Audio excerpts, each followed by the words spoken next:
திருச்சிற்றம்பலம். இன்று நாம் காண இருக்கும் பதிவு திரு கோலக்கா. வாங்க பாடலுக்கு உள்ளே போகலாம். மடையில் வாழை பாய மாதரா, மடையில் வாழை பாய மாதரார் குடையும் பொய்கை கோலக்காவுள்ளான், குடையும் பொய்கை கோலக்காவுள்ளான். மடையில் வாழை பாய மாதரார் குடையும் பொய்கை கோலக்காவுள்ளான். சடையும் பீரையும் சாம்பர் பூச்சங்கீழ், சடையும் பீரையும் சாம்பர் பூச்சங்கீழ் உடையும் கொண்ட உருவம் என்கொலோ. சடையும் பிறையும் சாம்பர் பூச்சும் கீழ் உடையும் கொண்ட உருவம் என்கொலோ, உடையும் கொண்ட உருவம் என்கொலோ.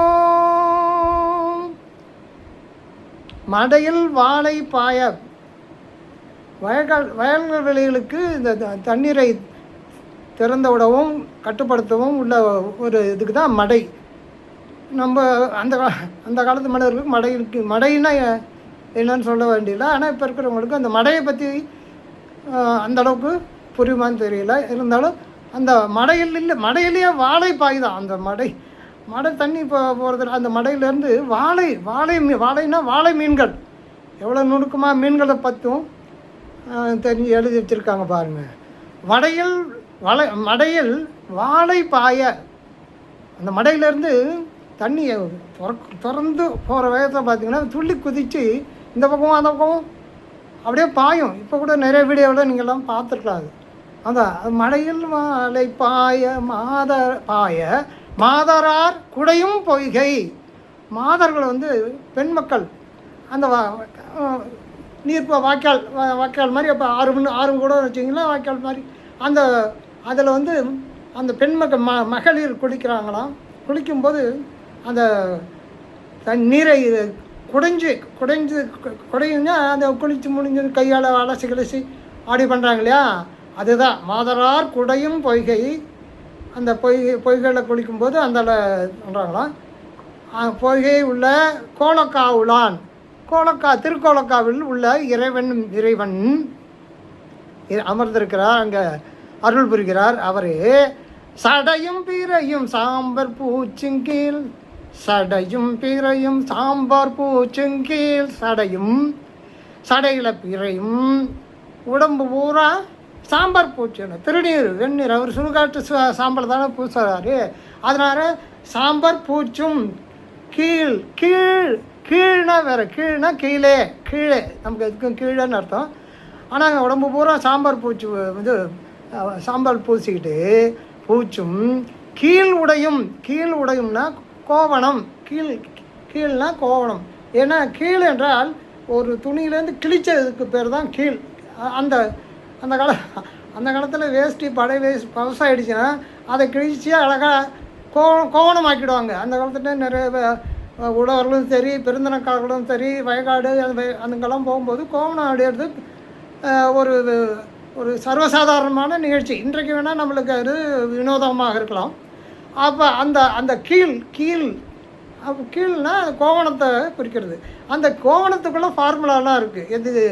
இந்த கோவணம் ஒரு பாட்டில் வருது, பின்னாடி வரும்போது சொல்கிறேன். 4 விரக்கடை சொல்கிறாங்க. இந்த கோவணம் சைஸு, இந்த அகலம் வந்து 4 விரக்கடை, சில இதில் 5 விரக்கடை சொல்கிறாங்க. விரக்கடைனா ஒரு விரல் கடை, 4 விரக்கடை 4.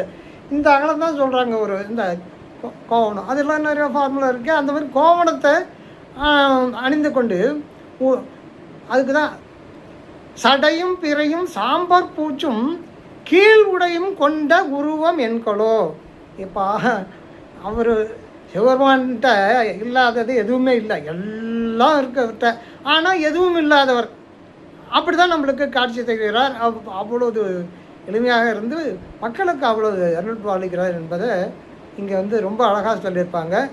இந்த ஞானசம்பந்தர் பாடல்களில் இந்த வாழை மீன்களை பற்றி நிறைய இடங்களில் சொல்லியிருக்கிறார். அதுமாதிரி சீர்காழியில் அவர் பிறந்ததால் சீர்காழியை பற்றி அந்த 11வது பாடலில் நிறையா சொல்லியிருப்பார். அவ்வளோ வளங்கள் மிக்க ஒரு நாடாக நம்ம நாடு அந்த காலத்தில் இருந்திருக்கு. அப்படியே அது கொஞ்சம் கொஞ்சமாக மருவி இன்றைக்கு விவசாயம்னா என்னன்னு கேள்விக்குறியாக போயிட்டுருக்கு. ஆக அவ்வளோ அருமையான உள்ள திருக்கோலக்காவில் அமர்ந்து அருள்பாலிக்கும் எம்பெருமானை போய் நம்ம வணங்கினா உங்களுக்கு அவ்வளோ சிறப்பு உண்டு அப்படின்னு அழகாக சொல்லியிருக்காங்க. வாங்க அடுத்த பாட்டு பார்ப்போம். இந்த கடைசி பாட்டை பார்க்கும்போது ஒரு பதிகம்னா 10 பாடல்கள் திருஞான சம்பந்தர் அந்த திருக்காப்பில் மட்டும் திருக்கடை காப்பில் மட்டும் 11 பாட்டு இருக்கும். 11ஆம் பாட்டு வந்து அவரை பற்றி அந்த பாடலை பற்றி இந்த பதிகத்தை ஓதினால் என்ன பலன் கிடைக்கும், எப்படி ஓத வேண்டும் அப்படின்னு சொல்லிட்டு சீர்காழியை பற்றி அதுலேயும் ஒரு வரி அந்த சீர்காழி சிறப்பையும் சொல்லியிருப்பார். அதுமாரி ஒரு பதிகம்னா 10 பாட்டு. இவர் திருஞான சம்பந்தர் பதிகத்தில் மட்டும் 11 பாட்டு. அந்த வகையில் இந்த பதிகத்தில் 11ஆவது பாட்டு நலங்கொள் காழி ஞான சம்பந்தன், நலங்கொள் காழி ஞான சம்பந்தன் குளங்கள் கோல காவுளானையே, குளங்கள் கோல காவுளானையே வளங்கொள் பாடல் வல்ல வாய்மையார்,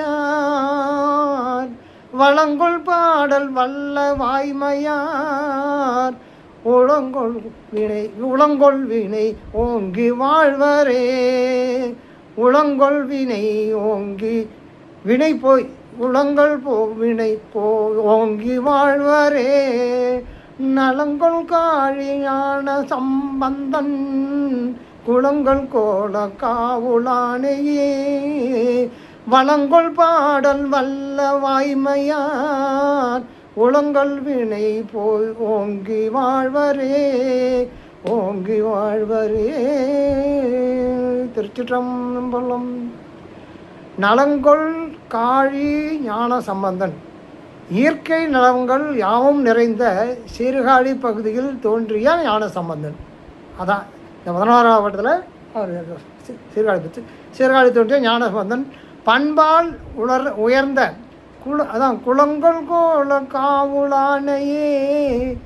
அந்த குளங்கள் கோல காவுள் அமர்ந்துள்ள இறைவனை வளங்கொள் பாடல் வல்ல வாய்மையார். அது என்ன சொல்கிற, இறைவனை பாடிய திருவருள் வென்றியை கொன்ற இந்த திருப்பதிக பாடல்களை ஓதி வழிபட வல்ல வாய்மையாளர் மலை போலும் திண்ணிய வினைகள் நீங்க பெற்று சிறந்து வாழ்வர். உளங்கொள் வினை போய்